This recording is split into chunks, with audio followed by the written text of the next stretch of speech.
Yeah, as you said, I built my own sailing boat. It took me 5 years. I started when I was 16, and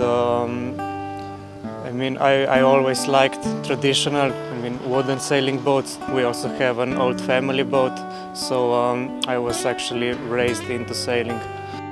Well, it's hard to speak about the biggest challenges. The whole project was a huge challenge. You finish one thing and suddenly you have another challenge, and then another and another. And even now, when the boat is in water, I have few more challenges, which is to rearrange the interior a little, and then of course the maintenance of the boat. I think you couldn't find a better way, because sailing shows people how important it is to trust each other.